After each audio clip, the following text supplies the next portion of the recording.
And we are live as I try to hide a cough drop. This is John Reed from Diginomica with another edition of Enterprise Hits and Misses Radio. And yeah, it's a little bit of a solo flight today, though. I may have a drop-in guest or two coming. So this is the only Enterprise show without a sponsor, and we'll never friggin' have a sponsor. We want to have frank talk, but there'll also be drop-in guests and surprises because it's pretty unscripted. Having said that, just to kind of give you a quick update, we're going to be talking about B2B content strategy debates and the myth of hyper-personalization for a little while today. And I want to explain to you why I think that's actually a really important topic for every enterprise professional to reckon with, instead of like some debate for a handful of so-called gurus who understand AI better than the rest of us. Anyhow, I'm going to explain that in a sec.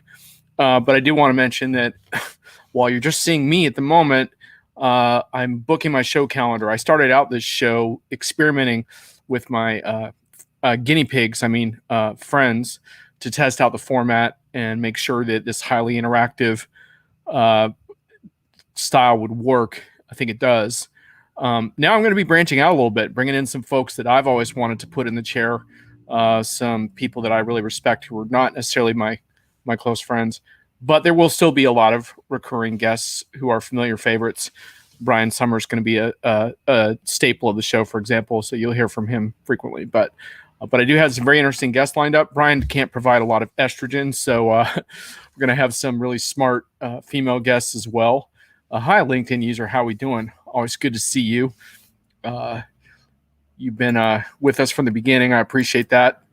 So yeah, I think you're going to really enjoy some of the guests I have lined up. I'm not going to spoil that for you now, but let's just say the next 3 are booked, and pretty soon the next 7 or 8 are going to be booked.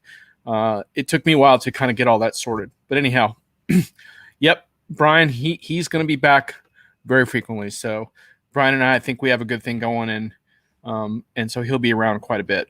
But I'm going to throw some different people at you as well, because I think it's interesting to put some other people in the chair also. So that will happen. Anyhow, we may even get a drop in from Brian today. I actually want him to come talk about his latest blog post on modernizing ERP, but we'll see. I have not heard back from Brian, so he might actually be working on an important project this afternoon. But anyhow, if you're in the chat, you might as well chime in, because you might get tricked into coming on cam as well, depending on where we're headed here. But I did want to spend a little bit of time talking about this issue of what I call the great B2B content debate. And underneath that is an imperative, which is that I believe that sales and marketing need to fundamentally change. And, just so you know, I think there's a little more pressure on that right now. I just talked to a couple of vendors who were freaking out because, we haven't been able to get the leads that we used to get at the trade shows. Can't wait till trade shows come back. And so it's like, as soon as shows are back, we'll go back to our traditional scanning badges and, slamming leads into our system and stuff. Well, I'm not going to say that's a failed way to approach sales, but it's diminishing returns, and it's a part of your overall framework. But folks who idealize that approach are going to run into a lot of trouble. But I do these B2B content strategy sessions at every single level, because it's highly important to individuals as well. Because, for example, whether you're a solopreneur or in your own career, if you don't understand the methodology behind content and community, then no matter how good your skills are, you're going to find yourself shortchanged from a career perspective. So that's point one.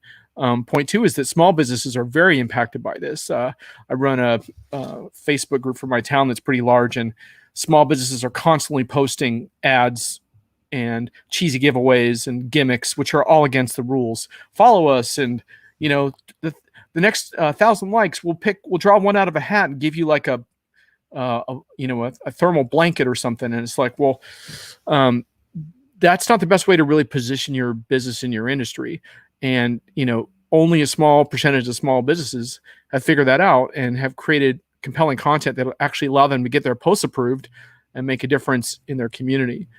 Fundamentally, this is about becoming part of your community in a way that resonates from your expertise, rather than marketing the hell out of that community. So the bottom line is, my view on sales and marketing is that salespeople must become experts and advisors, and marketers need to become journalists and educators. And you can probably imagine what the cultural resistance to that is. And in the large enterprise space, this is an issue as well. But the interesting dilemma there is that large enterprises have large enterprise budgets. And so they're being pitched with AI and hyper personalization essentially as a way to get around this problem and avoid the culture change, in my view, in favor of throwing money and tech at the problem of attention, right? So because it's really about fundamentally it's about attention and it's about reaching people at the right moment. And one of the big things that gets lost here is the distinction between B2C and B2B purchases. Although I guess you could argue the real distinction is between complex purchases versus impulse purchases, right? But there's very few impulse purchases in B2B. In B2C, there's a ton of them. And so influencing a consumer in an impulse purchase scenario, I think AI can actually probably do that a little bit. It's a little bit diabolical. I don't think it's really necessarily appropriate or right to do it that way. But anyhow, it can be done. But in B2B, that doesn't always translate. And one of my big themes around this is that there's an underside to hyper personalization, which is the way in which you alienate certain core members of your audience. Perhaps it doesn't matter a whole lot in the consumer side of things, but in the B2B side of things, it can matter a great deal, right? Like if your spam bot approach to marketing alienates a key decision maker that you're in your next project, well, that's not such a great thing. So for reference on Diginomica, if you want to dig into this a little bit, there's a couple pieces. If you look up the myth of hyper-personalization under my name, algorithms are still undermining the customer experience. You can kind of see my fundamental take on this. And what I'm doing is I'm taking this view of hyper-personalization, I'm clashing it against a different approach that I think is much more powerful and effective.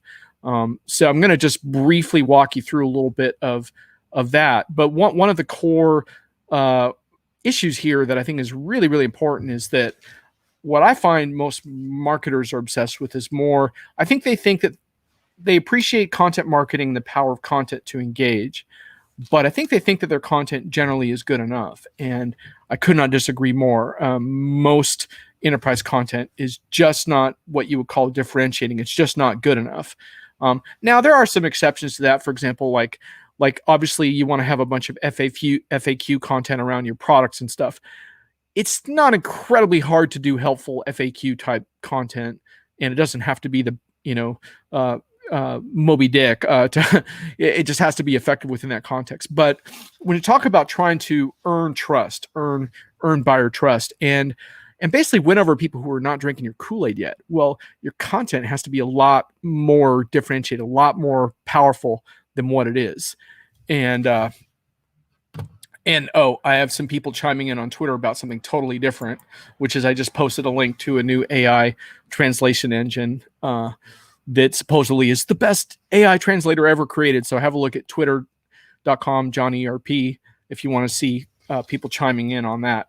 But anyhow, back to this point now around content. So I think that's essentially the crux of the matter for me, is that differentiated content is really hard work, and culture change is necessary, because in most enterprise organizations, how many people are really committed to creating differentiated content as part of their jobs? And even if they are, how many enterprises will take their muzzles off their employees enough to create that content on social media? Part of the pitch that I give smaller businesses and individuals is just quit getting on social media without a point of view or without having really crafted content that resonates with your expertise. Like, start there, and then you have something to share and engage with. I think so many people are just empty vessels on social. I call it peacock feathers, but preening for no reason. Whereas if you have the spaces of content, then you can really start making a difference in people's lives, and that's how you earn trust. And I think trust is just a really, really underrated aspect of what B2B buyers care about. So essentially you have a juxtaposition then of two radically different points of view. Now, that doesn't mean that I don't think AI can be incredibly useful in terms of various aspects of sales and marketing, nor am I throwing out all the traditional things that sales people and marketers do. I'm being a little bit hyperbolic, but in general, when you're thinking about this, like, yeah, like, so I just talked to a client the other day. He's like looking at traffic generated by our content and looking at how individuals wind up integrated into their CRM system. And then they're assigned, of course, a score.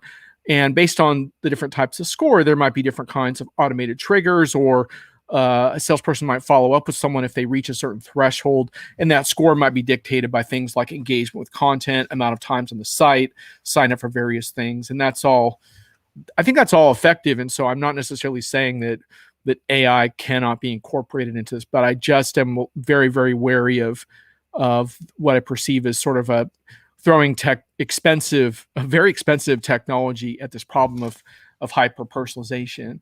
And a lot of it has to do with an obsession with context. And if you guys have been following Thomas Weber et al., who's appeared on this program, he's doing a really good job of outlining sort of the problem of obsessing over the 360-degree view of the customer and such in his Ahead CRM blog.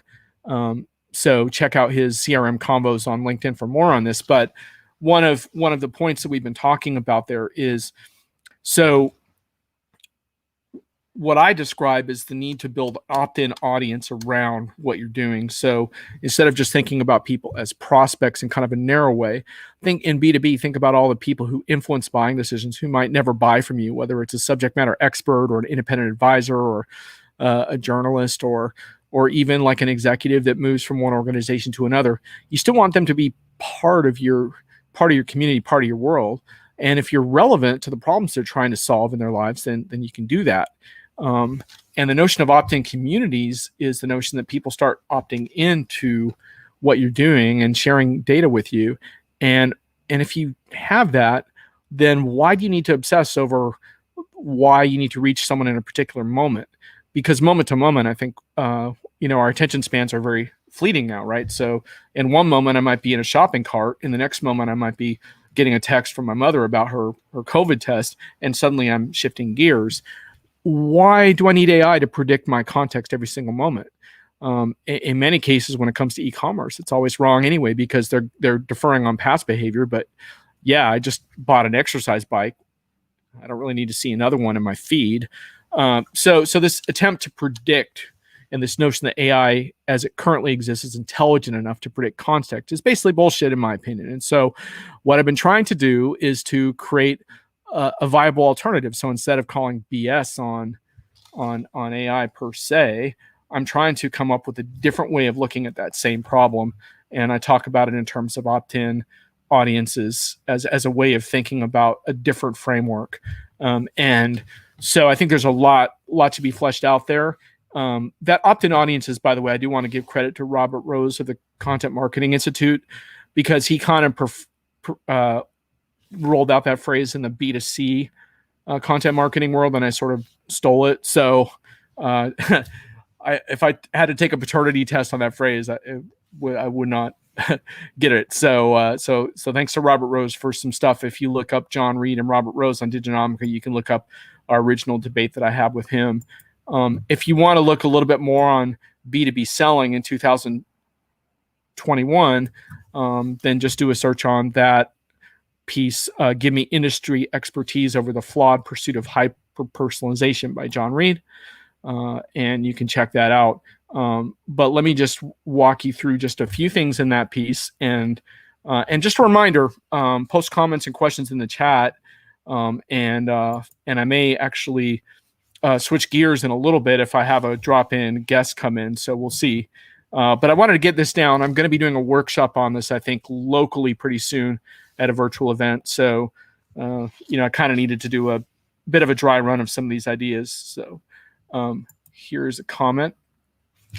LinkedIn user: how do you differentiate between corporate ambitions, people motivated through performance of an organization, to individuals who've been key in an organization on a lower level of staff engagement? I think it's a little bit tricky too, right? Like, to what extent do you expect people to kind of tie into a corporate brand and corporate mission, versus to what extent do you allow them to go off the reservation and position themselves as experts in their own right and stuff like that? I think what increasingly folks are realizing is that kind of massive retweeting and reposting of corporate brand views is sort of an empty thing to do. And what's much more powerful is having your own employees, like go out there and establish their own particular expertise, but within the context, hopefully, of your overall sort of corporate mission and identity as well, so that there's not necessarily a conflict between the two. Now, granted, some employers don't want to do that, and they have this knee-jerk thing that if you become too successful, then you're going to become a sought-after commodity, and you'll leave them. And look, to some extent, that's true. But I think the smart companies realize that even if someone leaves for being sought after, it's still a draw to other people. Let me speak to that from this piece on B2B selling that I wrote a couple weeks ago. I said, though I don't believe in the magic of hyper-personalization, I do believe in the magic of exceptional content. Content scales in a way relationships don't. Some of the best business relationships you'll ever form stem from content. And today I spoke to a supply chain vendor about getting their experts to buy into this model, which I think pertains to the question we just got in the chat. They're looking at a number of options, including podcast production. And so we talked about how the hardest part of that is culture change. So what are the components that are needed to get back to this question? One is executives need to embrace the cross-organizational imperative of devoting time content, encouraging experts and product leads to create it. Could it become part of their KPIs? It warrants discussion. So leadership needs to take social media muzzles off their experts. Otherwise, there is no authentic community to be built. And that's a really important point around this, because I sometimes use this phrase opt-in audiences. Other times I use the phrase opt-in communities. And I think what we need to acknowledge is that perhaps there's an evolution there where the community is the highest ground of all. And opt-in audiences, an audience implies perhaps a slightly more passive relationship. A community member is an even more active relationship, and they might even be generating some of their own content as well. And one of the very interesting things that comes up around all of this is that communities in enterprise settings always get a kind of they're sort of like the step children of investment in a sense. It's kind of like investing in community is kind of like investing in training. Like it's one of the last things you do. And if you look at community moderators and community leaders in organizations, a lot of times they're underpaid, undervalued, and they're doing really, really important work managing communities, because if you don't manage communities in a smart way, you end up, kind of silencing the dissenting voices, and suddenly your community is a wet noodle of like corporate views, and it empties out. And I could tell you about some vendors that have experienced that the hard way. But one of my foils around all this stuff is Matthew Sweezy from Salesforce. He was a diginomica partner, by the way, but I got to know him before I even knew he worked for Salesforce. But he wrote a book called The Context Marketing Revolution. He also wrote a podcast series called the Electronic Propaganda Society that I recommend you listen to. It's fantastic listening. But he dropped some eye-watering stats around Salesforce's Trailhead community. Customers who complete the onboarding program and join the Trailblazer community, including Trailhead, buy on average twice as many Salesforce products and remain customers 4 times as long, producing significant overall increases in user adoption and lifetime customer value. If that's not a case to be made around this other approach of building opt-in communities, I don't know what is. And look, I'm not telling you not to spend any money on AI, but I just think this hyper personalization pursuit is sort of an excuse for not making the culture change that's necessary to make. So when you look at subject matter experts, they must also embrace that role if this is going to happen. And yeah, it's tough when you have project deadlines bearing down on you. And look, there are going to be times where customer go lives take precedence over everything. But when vendors tell me that their experts can't write because they are, quotes, busy with customers, that raises flags. Good content engages more prospects and customers. A good FAQ, for example, can save an expert from countless repeated conversations while expanding the reach of that advisory. So basically what I'm telling you is that an opt-in audience solves a lot of algorithmic guesswork. And hey, it can even actually feed your AI systems with more data from users who have voluntarily shared their data with you because they think you have integrity. Bonnie says, what are the hottest communities forming, says Bonnie? LinkedIn, Twitter. What about the new thing, Clubhouse? Yeah, we're getting we're Clubhouse. Yes. Derek DePries wrote on my colleague wrote on Clubhouse on Diginomica, and Den Howland and I got into it in the comments for that, so you can check that out. He and I had a little bit of a fisticuffs around it. The gist of it is he was taking the piss on Clubhouse, and I was trying to make a little bit of a different point. I think we weren't really disagreeing. He was just saying there's no business model behind it, and frankly, I don't really care if Clubhouse succeeds or fails. Anyway, that wasn't really what I was interested in. What I was interested in, if you guys aren't familiar with Clubhouse, it's sort of sparking around Silicon Valley now, as far as Elon Musk, I think, wrote about it recently or tweeted, but it's still in a beta, so you can't get in there unless you get invited. It's iPhone only right now, or iOS only. You can do it on a tablet too, I think. But basically, it's informal audio only discussions. And one of the things that I think is fascinating about it is because I made this point in the comments, but by being unapologetically audio, it is different. Because someone pointed out that, like, there's Discord, which is already available for Android, but the thing about Discord is it's also video. And when you have video and audio together, essentially what you're going to end up doing is you're going to discriminate against audio people by default, because video people are going to have center stage. I mean, look at how it works on Zoom. When audio people call in, like, it's not the same as the video people as far as the presence that they have in the conversations.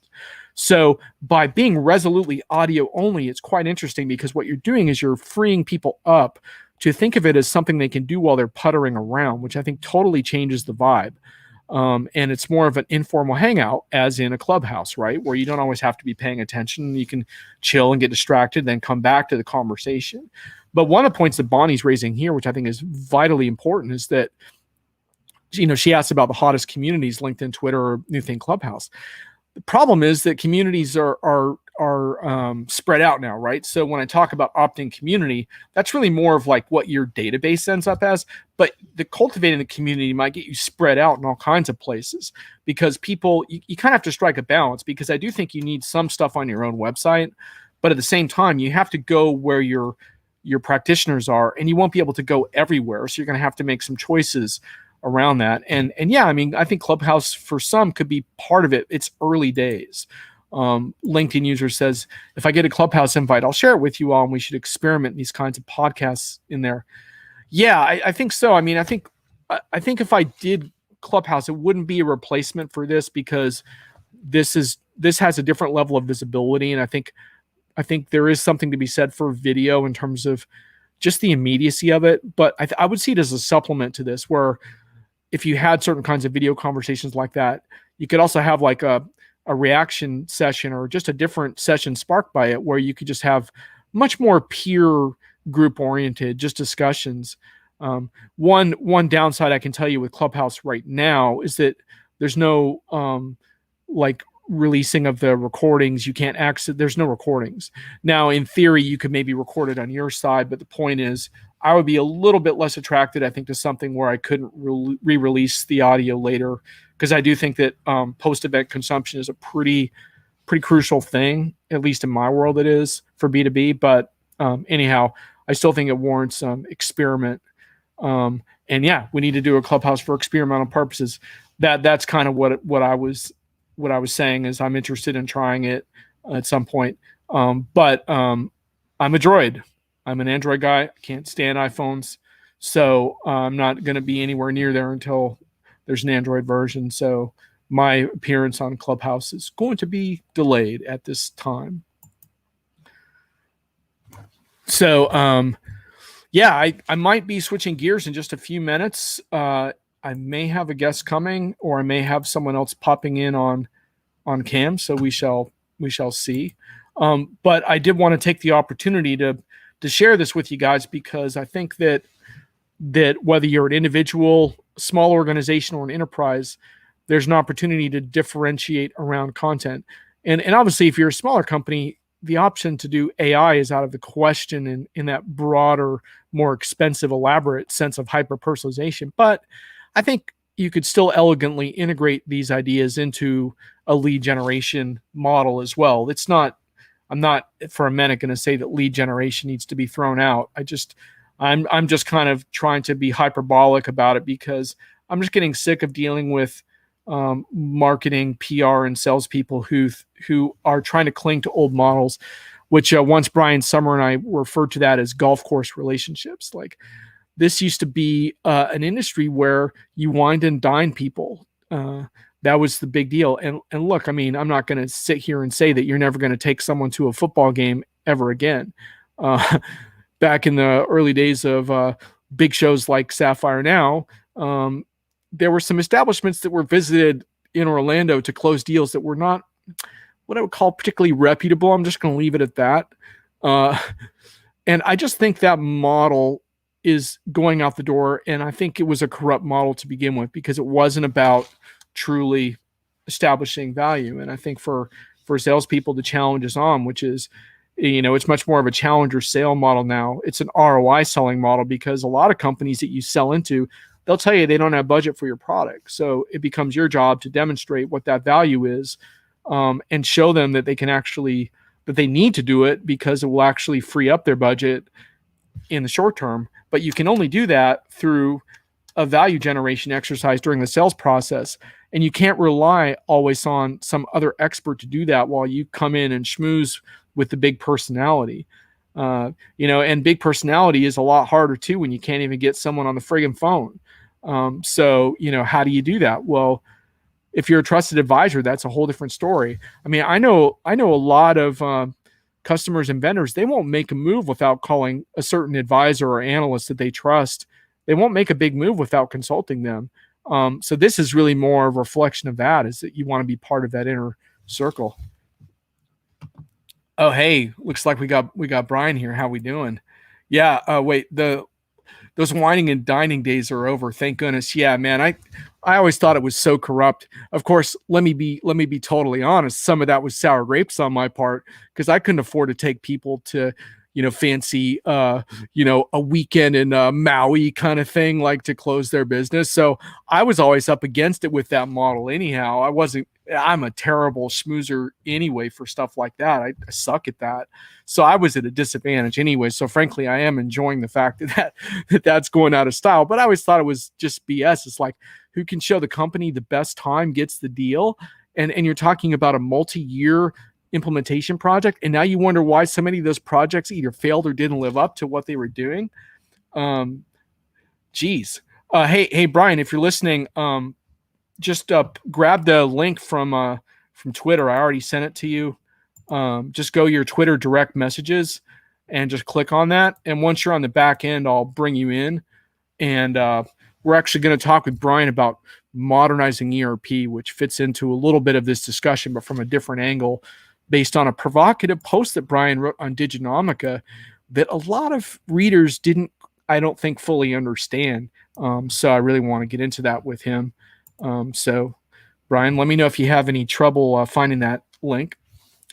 So yeah, those whining and dining days, the hell with those days, man. I sucked at that. I totally sucked at that. We got Brian. All right, here we go. Returning champion, Brian Summer, back for more. How we doing? I'm okay. I'm here. I actually had some dental work yesterday. I'm not too happy about, but I'm actually speaking and I'm not all beat up from it, so I feel pretty good. Brian, your audio is a little faint to me. Audience members, are you having any trouble hearing Brian? Let me know. Let me jump on the settings and see if I can adjust that. Live without a net on the video show. Testing 1, 2, 3. And one more thing I'm going to check. Let's see. Asking anyone who's watching, can you just let us know how well you can hear myself and Brian, just so we do a quick sound check? What I hear in my ears isn't always accurate, so.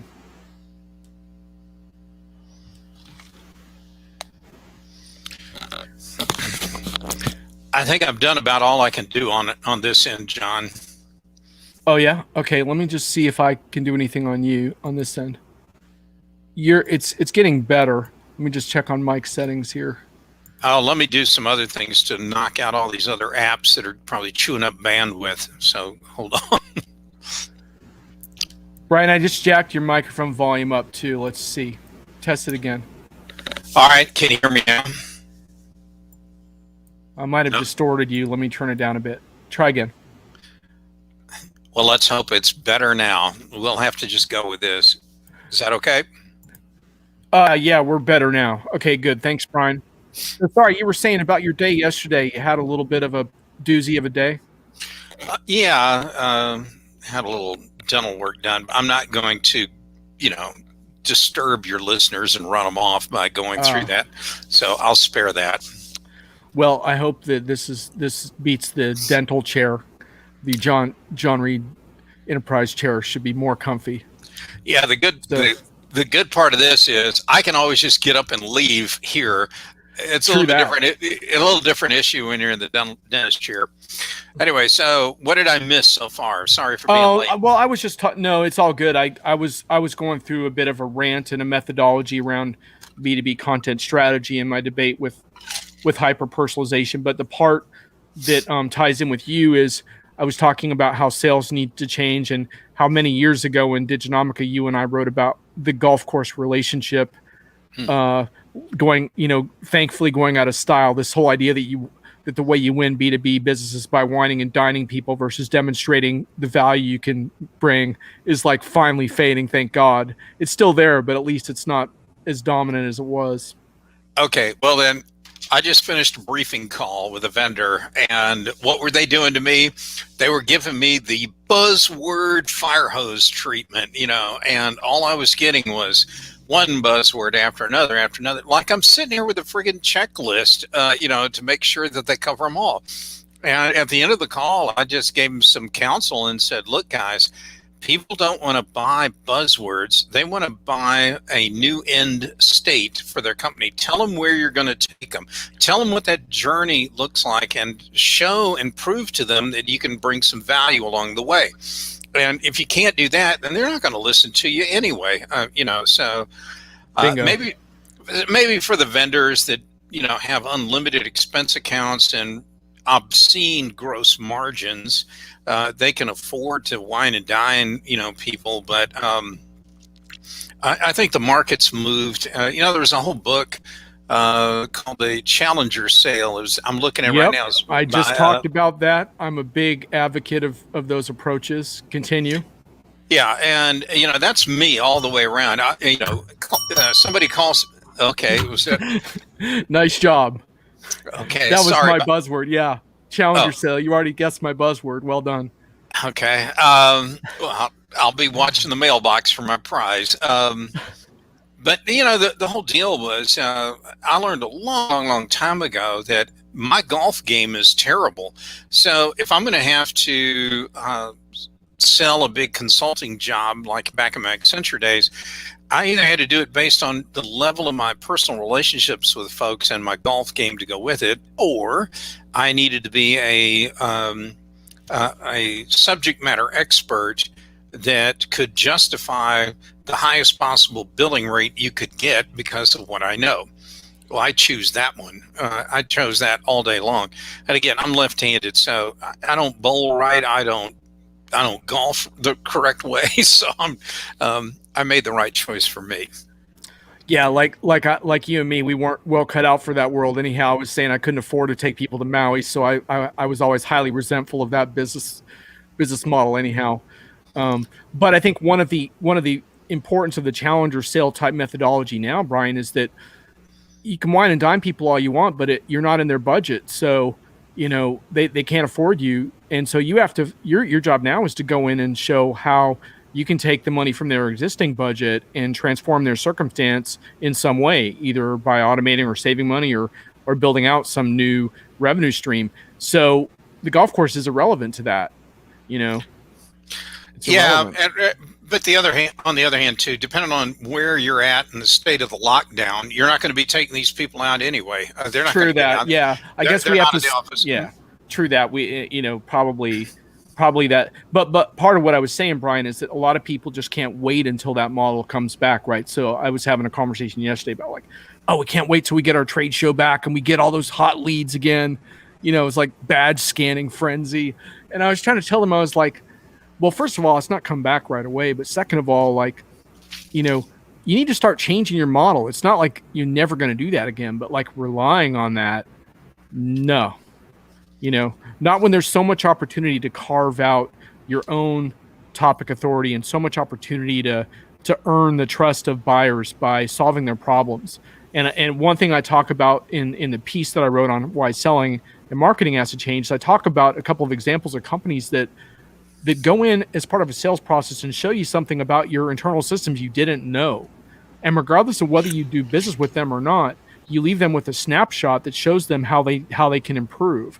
Like, and to me, like, that's the essence of the challenger sale model, is I can go in and show you something you don't even know. And even if you don't do business with me, I've generated goodwill out of that, I'll take it a step further. I used to show up all the time at prospective clients, and all I knew walking in the door was they wanted to talk about X, and X could be something like, say, shared services. And I'd go, okay, let's see how much I can guess about your situation. I would throw up this like PowerPoint slide or whatever, and it would be the top 10 screw ups most people make on shared service. And I'd go right down the list, and everybody in the room is just like, oh my God, he's talking about us. I mean, it's like, I can't tell you how many times people would pull me aside going, you had to have had a mole over here to know all those things about us. I'm going, no, I've seen this problem. This movie is one I've seen again and again and again. And you know what?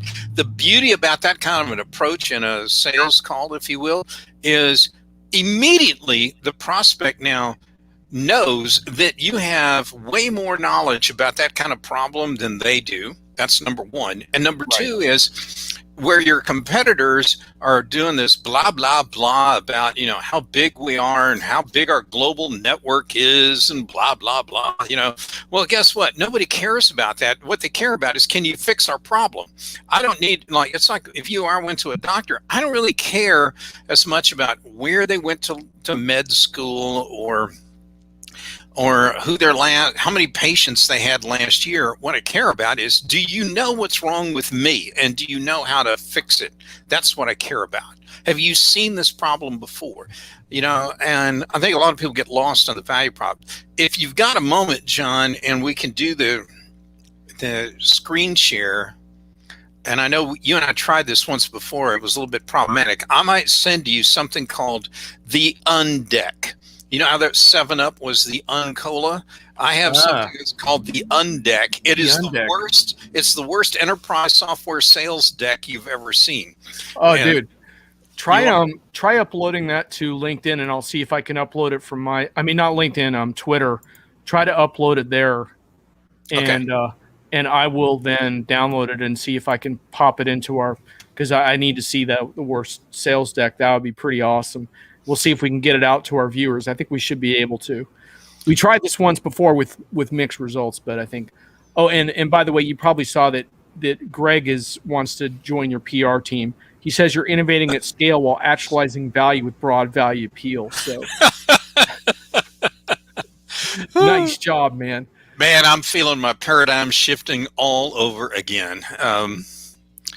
It's funny when a vendor describes themselves as a paradigm shifter, that's always a good sign that your virtual event's going to be a real dud.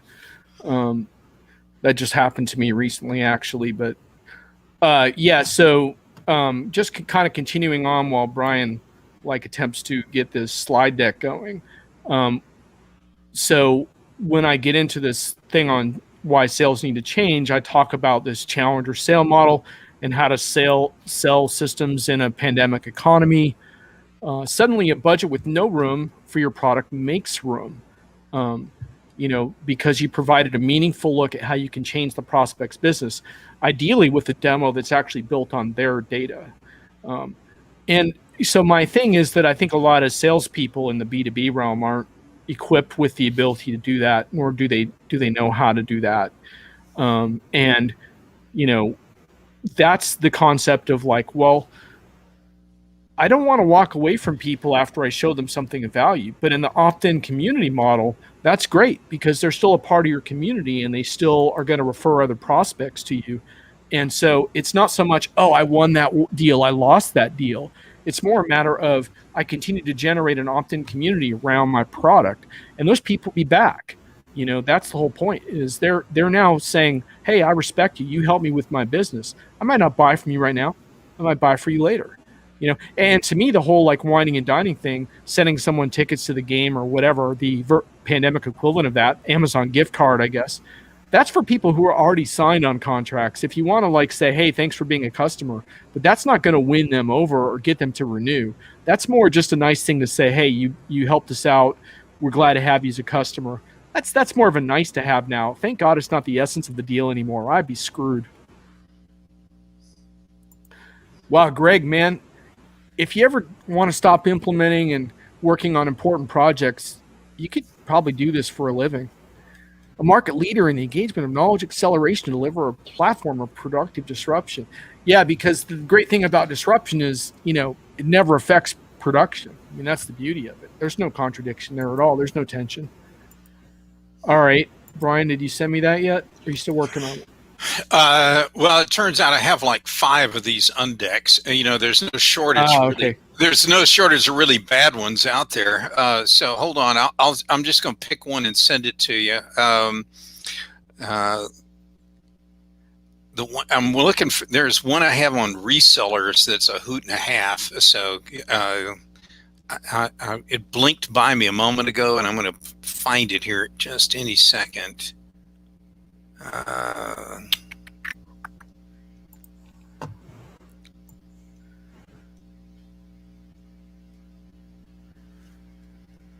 Yeah, got her.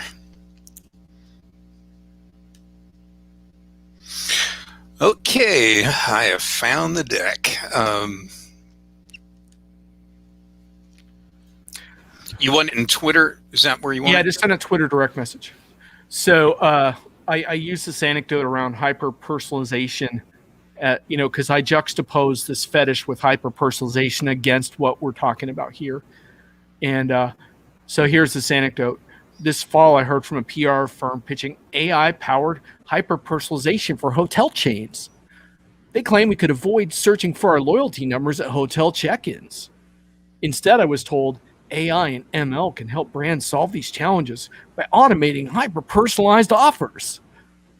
I responded, I'm a member of many loyalty programs. Some are better than others, but none of them have succeeded in the type of hyper-personalization you're describing here.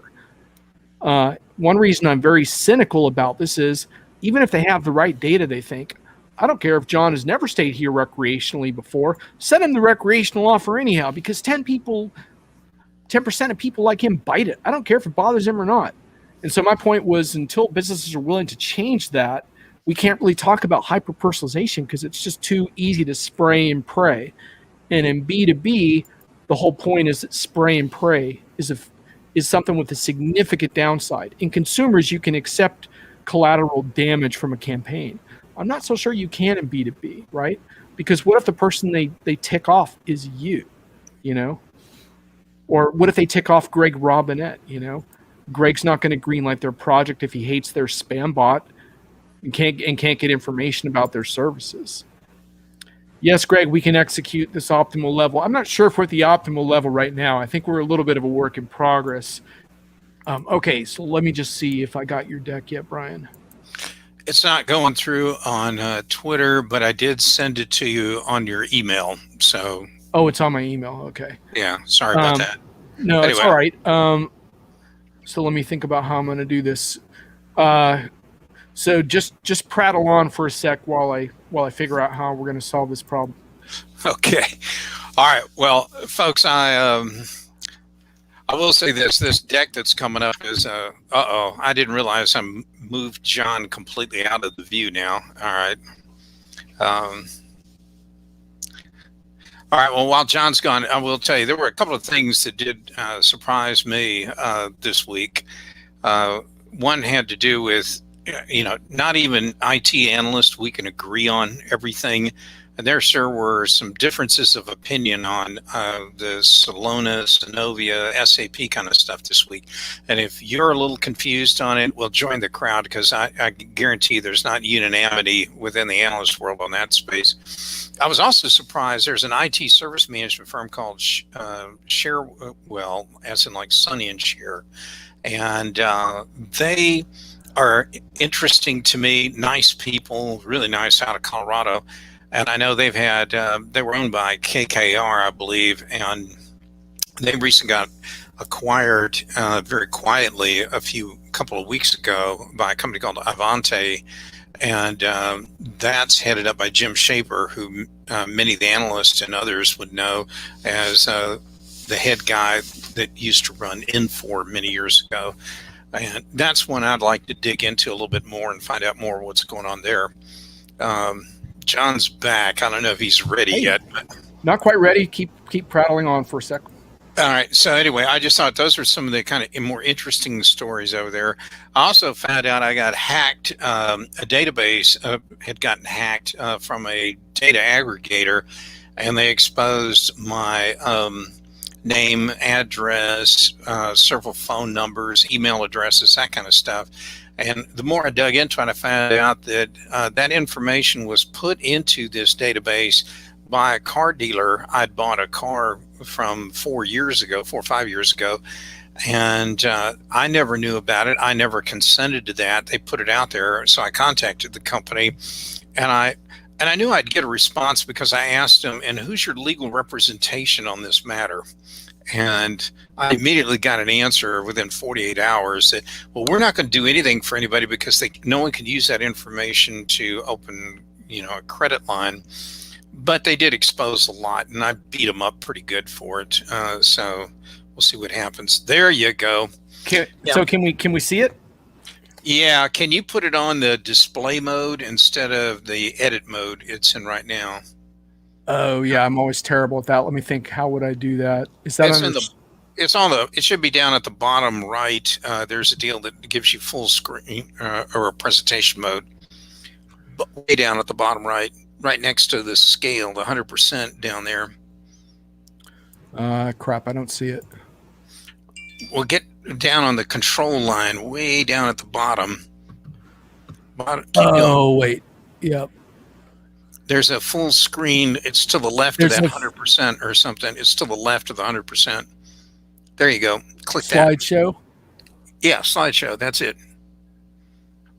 Can we see it now? It's not doing slideshow, but okay. Oh, it did on me. All right, let's try something else. All right, well, just tab down. Let's go down to another slide. So this, okay. Whoa, that's all of them. We don't want that view.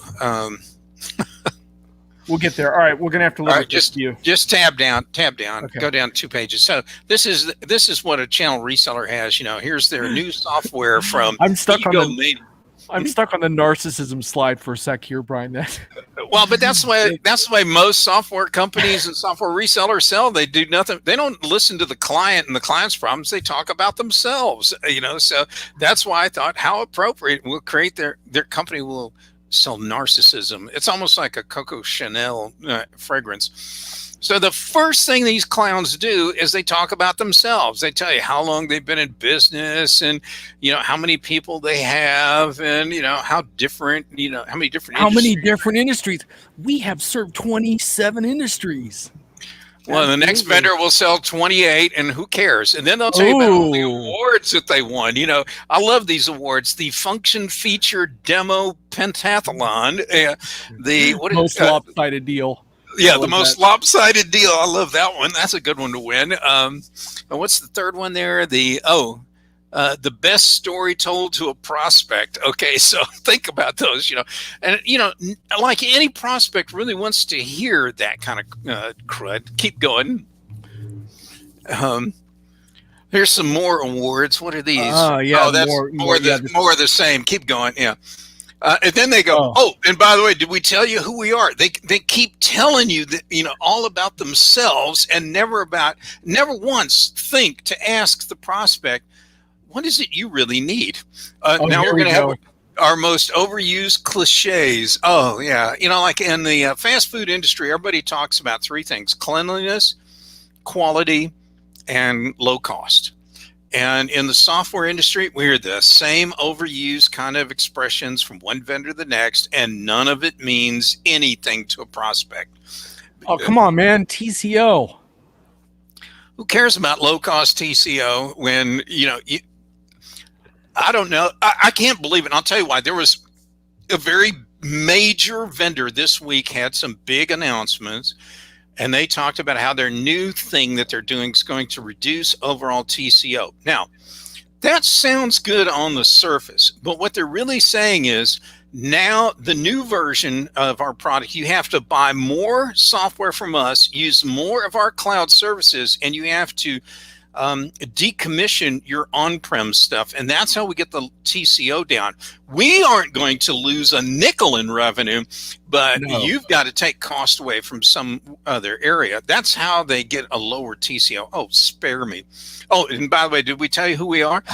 And I think I'm detecting a pattern here for this slide. Usually we have these duplicate slide issues, but I think there's a reason. No, they're in there every time. Because oh my God, that's hilarious. When you sit through these really bad demos, and I welcome all the listeners to just pile in, like, you ever had to go through one of these egotistical, let me tell you how great I am, or my vendor is, or my product is, and you just get that to death. Instead of actually taking the time, like you were talking about Challenger Sale, to find out about the prospect and their problems. Keep going. The next one. Our tech stack, we don't understand it, but we know you'll pay dearly for it.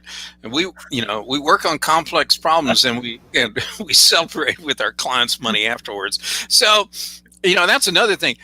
Every one of these decks somewhere in about the sixth slide has that bunch of little rectangular, looks like bricks that show our technology platform, or our cloud platform, or our application stack platform. Everybody's got one, like it matters. They're all pretty much variations on a theme. That's not differentiating, folks. I hate to break it to you. Greg, I am lifted higher. Thomas wants to throw a wrench in your discussion, Brian. Isn't that at least some introduction is necessary? Outside of people knowing your names and what company you're from, they don't care. Like there's a software vendor I know, everybody in the company has 4-line item deep job title on their business card. Who needs to know that you're the executive associate vice president of the mid-Atlantic region of the vending machine sub-vertical, second in command? I don't care. All I want to know is, can you solve my business problem? So Brian, how do you feel about the logo slide? Okay, we're coming to that. We got 50 logos onto the slide for you, man. We're coming to that. Go ahead, tab right to it. You're getting. So here we go. Our incredible client list. Actually, I have one with 1 million deals on.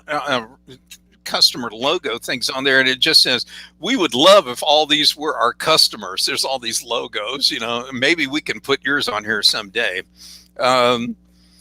Anyway, maybe they're just camera shy. I like that.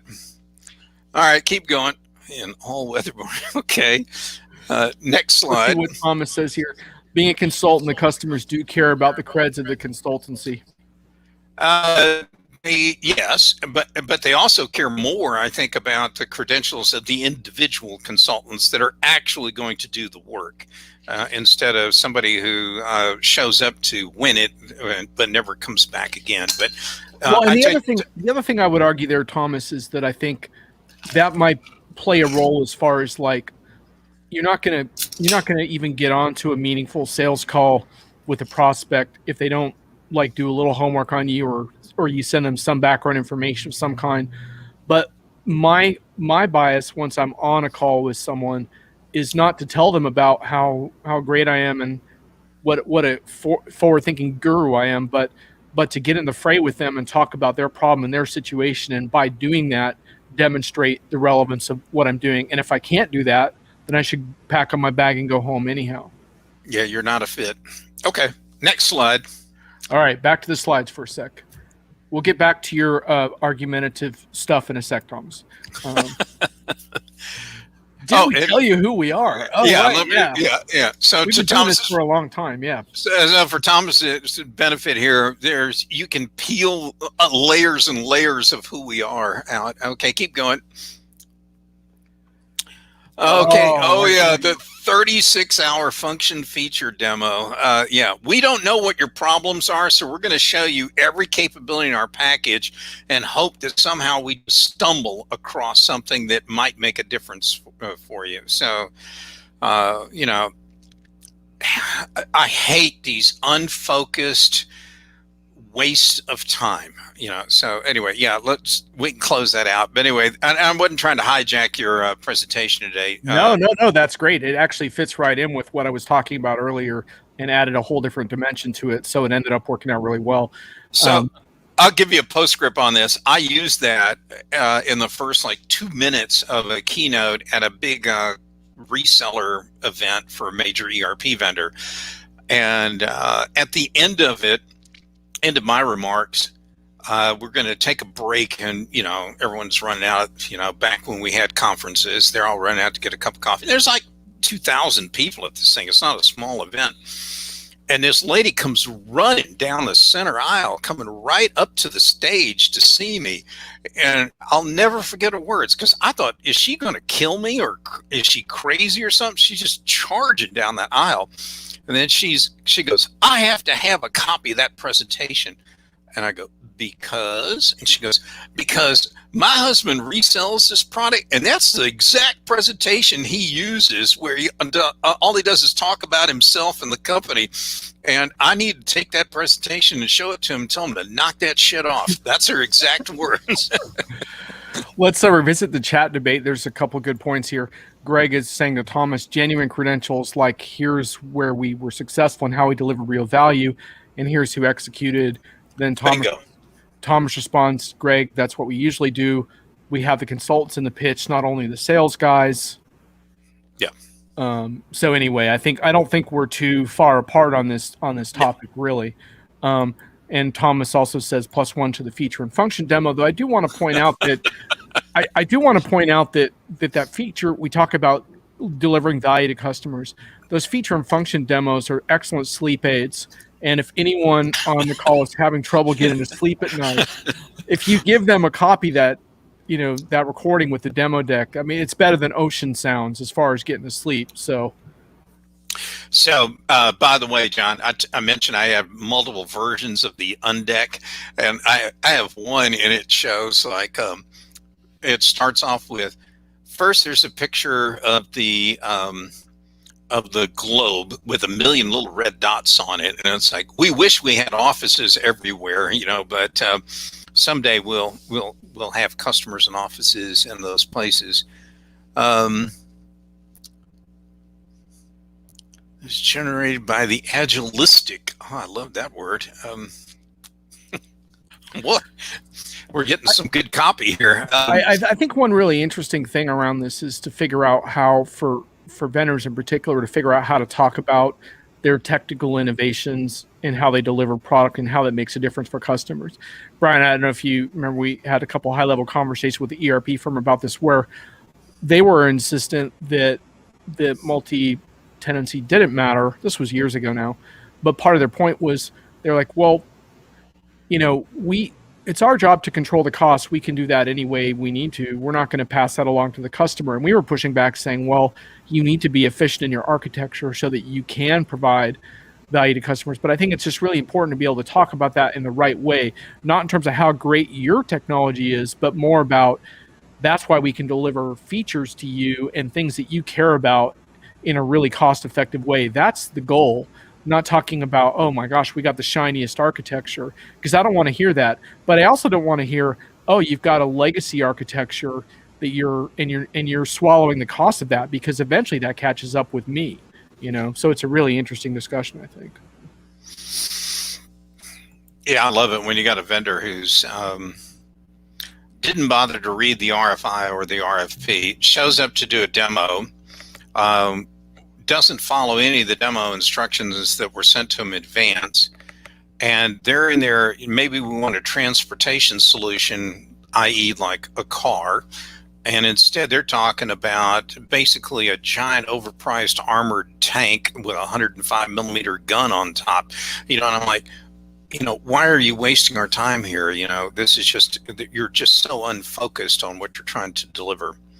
Anyway, I think we had our fun with the Undeck. Again, I can make a bigger version sometime, and I could put all like 40 egregious slides in there, because we missed the slides. I got them another deck that show like a picture of our glorious leader, who sat at the knee of Charlemagne to learn how to program, the original version of the product.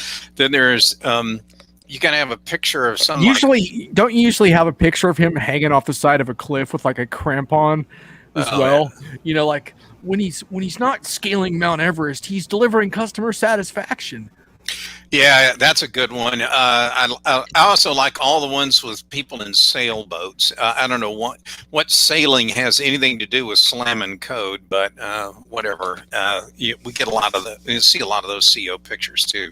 And I'm not picking on anybody. I'm saying I see a lot of them from several companies, and they're glorious leaders. Anyway, but frankly, I sit with the clients. I'm sitting there with them, and I'm watching and reading the audience, and I could tell they're like either bored out of their mind, or they're really frustrated because the vendor is not addressing them or their problems. And that wastes everybody's time, and I guarantee it's going to result in a no sale. Brian, weren't you telling me about a classic Factory of the Future sales pitch where the vendor brought out this super archaic technology to demo? Oh my God. Yeah. That was about 2 years ago. And we had sent them very explicit material about what they're interested in, including like a digital fingerprint. They wanted to know from the moment something hit their receiving dock till it went out on the shipping dock. They want to know everybody touched it. So just to be clear to the listeners, you were working with a customer to help them manage vendor selection for Correct. a Factory of the Future. So anyway, continue.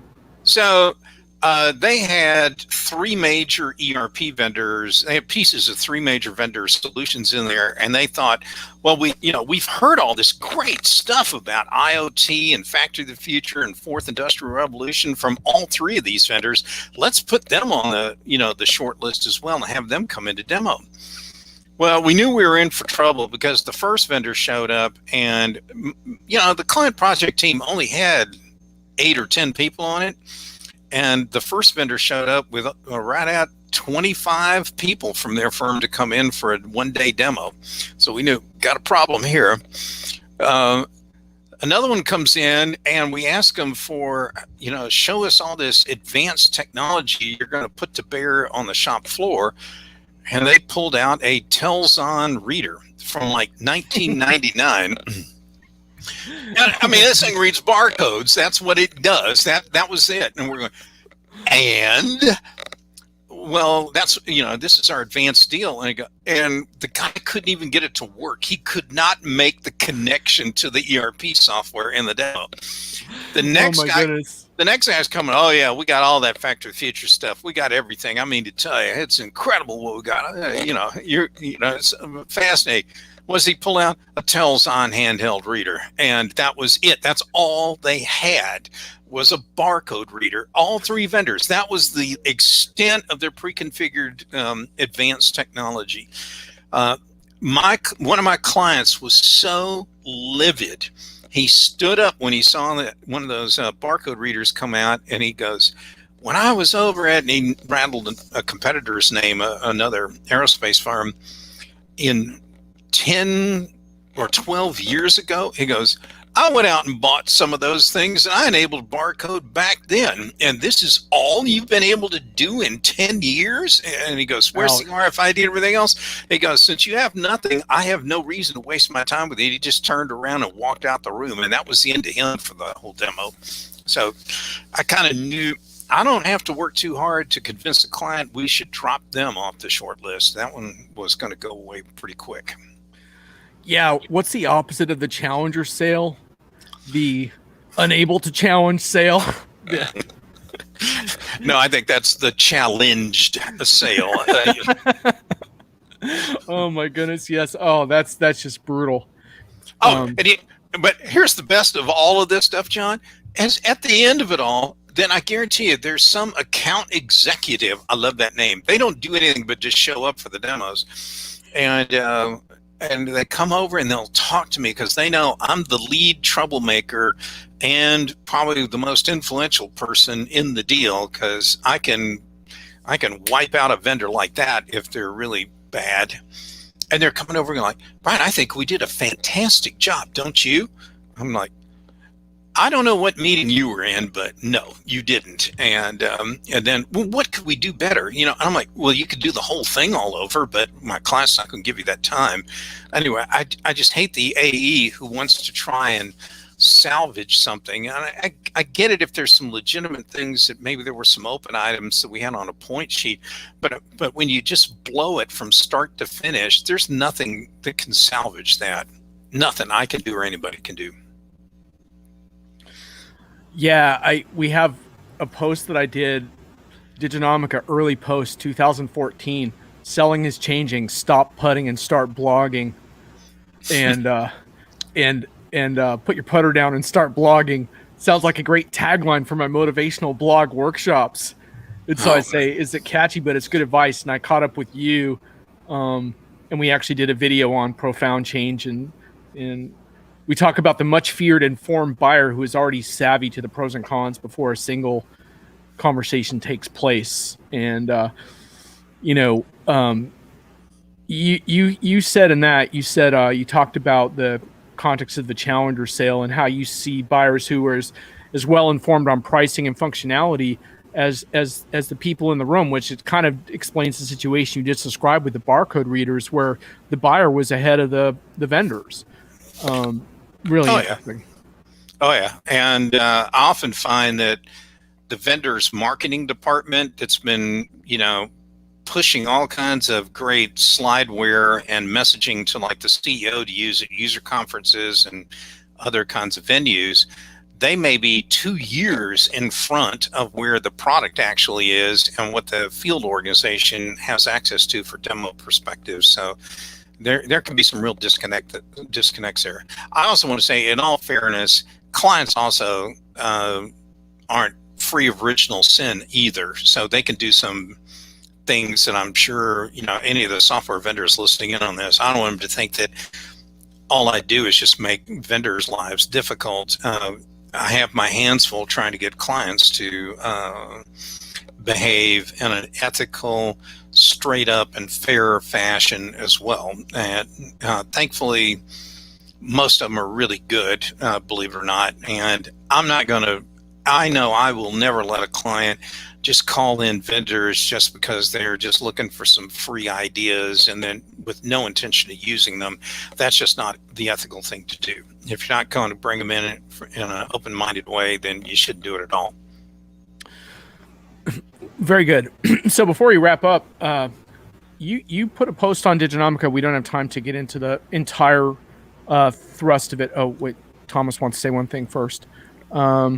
Oftentimes the client just wants to do the same old thing with new software. True that. Yep.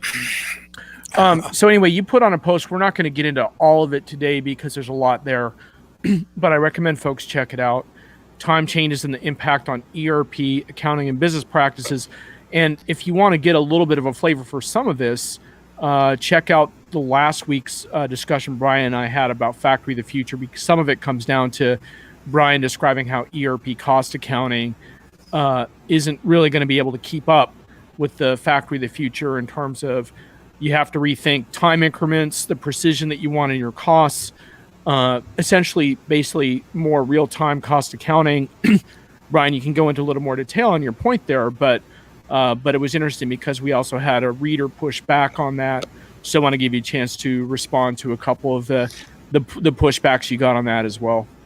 Well, I think the bottom line is I just argued that we've had decades or centuries of some very fixed time things, like what's a pay period. It's often a negotiated deal between employers and employees, because payroll has traditionally been a very difficult and expensive thing to process. But employees, if you don't pay them every week or 2 weeks, they're going to want to seek greener pastures elsewhere where they can get paid in timely fashion. So we know that. And you pointed out that in the gig economy, some people are getting paid every day. Well, not just gig, but it's today's economy. Paychex and ADP, they both have these. I think Ceridian Dayforce, it's called Pay Wallet, but they have these utilities now. People can get paid every day. So the concept of a pay period, a fixed, rigid, unchanging pay period, it's gone, and we're moving in accounting to a thing called the continuous close, as opposed to fixed accounting periods necessarily. All these are artifacts of the past, and we can move them to the past because the speed with which information can be collected, transmitted, and processed now has gotten really fast and really cheap. And that means we need to rethink processes and technology. Where we got into this Grange war on my article afterwards is that someone took what I wrote and was extending it to mean that every little like sensor blip, like a status record coming off of an IoT sensor that just says situation normal, there's nothing wrong with this device, that we're going to send bazillions of these things all the way into the general ledger.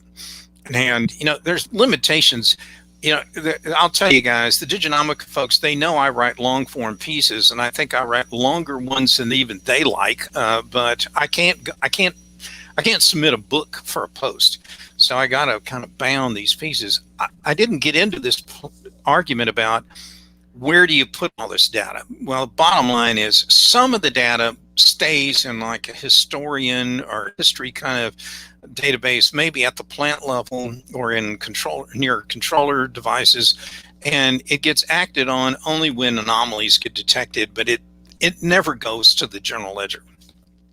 There's some stuff that gets acted on with that precise data from time to time, and it gets sent to a cost accounting system, and you can still have a pretty modest amount of information flying in there. And there are a few events that will go all the way to the general ledger, but we have to think in terms of like either subledgers, to use an accounting term, or a data warehouse or repository for some of the other stuff. Regardless, a lot of this depends on the kind of business you're in, how many bazillion steps are in your production process and so forth. You got to come up with an architecture that works for your firm. But the bottom line, though, is it's the measurement windows are shrinking, and that creates an opportunity for you guys to come up with more precise ways to figure out, are we making money on individual batches, products, product lines, to customers, whatever. That's what you really get out of the benefit from it. So I just want people to look at the benefit option. This really wasn't, my article was not a treatise on where do you park the data. I want to be clear about that. So Brian, just one real quick thing on that. In the case of a project that's dealing with that, are you advocating that reconfiguring their existing ERP solution will help them to solve a lot of that? Or are you essentially arguing that they may need to modernize their ERP backend with a newer version of the product, or does it depend on the situation? At a minimum, you need to rethink what I'd call all your master data. That's one. Right. You need to rethink what kind of information and dashboards, management reports, analytics, and everything else you're going to want out of something like out of cost accounting. You probably have to rethink how you do inventory accounting. You may want to think about, if we're going to create P&Ls by customer, by product, by whatever, how are we going to stitch together the revenue from like the sales side of the house with this detailed cost data? Can we get these all synchronized at the right level of detail at the right time? And how do we do all this kind of stuff in real time? I think architecturally, there's a bunch of plumbing questions you got to answer.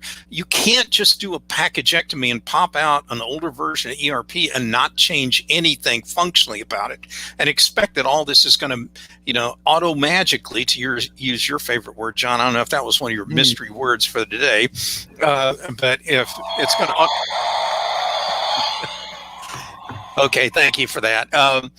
But it's not going to you're not going to get the benefit you want unless you think through all these other things. And a classic one you got to worry about is even something as dull, as intercompany accounting could change as well, depending on how you're going to move this stuff around. Yeah, and just for our listeners, Brian has now successfully rebutted the comments on on his piece.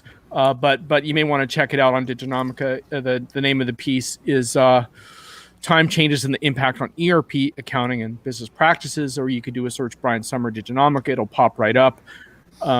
And the thing I wanted to just frame here for the listeners is we don't have a chance for a deep discussion today, but where I see this being important for everyone to talk about is that this sort of frames a debate between for those who are embracing some type of transformation, which obviously needs to be process, culture, and tech in their industry. There are different competing models on how to do that. And one is ring fencing your ERP system because it's a legacy architecture anyway, and focusing on customer facing applications and pursuits, but which is obviously heavily advocated by CRM vendors and such. But then, of course, there's a different argument that a lot of ERP vendors make, which is you need to modernize your ERP and think about what modern ERP looks like. And there's no one right answer to all these questions because it's very customer specific. And I would never advocate that customers need to upgrade their software by definition to make transformations happen. I think that's that's why people like Brian are in business, because they need to advise customers on exactly what their situation is. But it's a very, very important debate, I think, for people to have. And the only thing I would add to that is that I do believe quite strongly that the future of ERP is mostly cloud and definitely industry. So in other words, what Brian's talking about here, it's not going to work well if the ERP is not designed for your industry, and if you have a proprietary industry system that's holding a bunch of data that the ERP system needs in order to make these kinds of the incremental changes, whether it's real time or near real time or what have you. To me, that's the future, is to figure out how these data sets can be better aligned and integrated. And to Brian's point, some of that's a master data problem as well. To me, that's the conversations customers have to have. It's not as simple as, oh, we want to change our process in this way. You have to think about all these implications as well. So anyway. Yeah, to that, I would add, the way your company makes, if you're in a products-based company, the way you make your product probably isn't going to fundamentally change in a major way. It's if I got better information and more information, could I make better decisions around like which customers are actually even, do we really even know how much profitability a specific plant or operation is responsible for? And do we really understand what the fully loaded costs are at each individual facility? And should we make macro level adjustments to move our production around to other different facilities to get better financial results as a company? You can't do that at a lot of companies because you don't even have the basic data and you don't have reliable kind of cost information to make those decisions. As amazing as that statement sounds, in this day and age, that is often quite true. So yeah. I would agree. We've got all kinds of opportunity to do all kinds of digitalization stuff. But if your firm is only borderline functional right now compared to dysfunctional, you're not even at process excellent yet, let alone to be thinking about having some kind of industry transformation impact. You got some crawl before you walk kind of problems you got to deal with. And I'm not sure fixing or replacing the ERP is always the first step you go to. You need a plan first, and you really need to think this out. It's like building a house. You got plumbing, electric, and everything else to worry about. Businesses are just as complex, and you got to sort out and figure out what makes sense to start with in this firm. Yeah, and to your point around the end customer, they have to own their transformation, and they have to figure out what those proper next steps are, because too often I find customers buying into a particular vendor's version of transformation, which is not necessarily the one they should be adopting. And LinkedIn user says, would love to create a better environment and landscape for the big corporates. We could really do with an IT reset where help desks are reevaluated using basic chatbots, use a data scientist to analyze the results of something relevant. That's the dream of, in my mind, if you talk about the proper use of AI and automation technology, is make the mundane stuff as automated as possible, and then provide real human intervention and services where it's needed the most. But to Brian's point, I think we're a long way off from a lot of those things. For example, how many enterprises are really deploying their best people to serve their most profitable customers? Not very many, because they don't know who their most profitable customers are. And so that's I think part of the issue here. But anyway. Yeah. Well, I know you didn't want to debate the whole thing, so I think we're starting to debate the whole thing. I think we're just about ready. Unless you have a final word, I think we'll sign off for the day. No, I think we're pretty much there. Thanks for that masterful slide demonstration, Brian, and appreciate the audience bearing with us while we did that on the fly. I think we give ourselves a B- there for presentation on that, but at least you did see the slides, so that's something. But yeah, so just so you guys know, I am going to be continuing to do this Fridays, just about 4 p.m. Eastern time every Friday. The start time might vary slightly certain weeks, and Brian will be coming back regular. My next few guests are not Brian, so it's possible we will do a special Brian Summer day on another day if we think of something that we really want to do. So if that happens, you'll just have to keep your eyes out, because your LinkedIn Live notification will be your best asset. But I'll try to put that out a few days in advance so you can see it on the feed. Anyhow, thanks to all of you in the feed for commenting. And thanks. We got the good feedback on your slides, Brian. So definitely a lot of interest in a further deck. And I just wish I wish I'd have known I was going to do that, because I would have made a collage one that would have been where I got the best parts of a whole bunch of, or the worst parts of a bunch of them, however you want to look at it. It would have been a laugh riot. But anyway, you guys got the drift. You quit talking about yourselves and talk to the client. All right.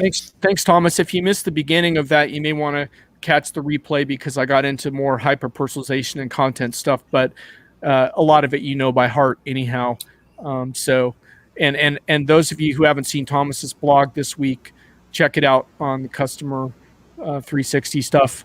I think I might actually be quoted in it, but that's not why you should read it, because my quote's at the end. You should read the whole thing. So anyhow, thanks everyone. We'll catch you next time. See you, everybody. Thanks.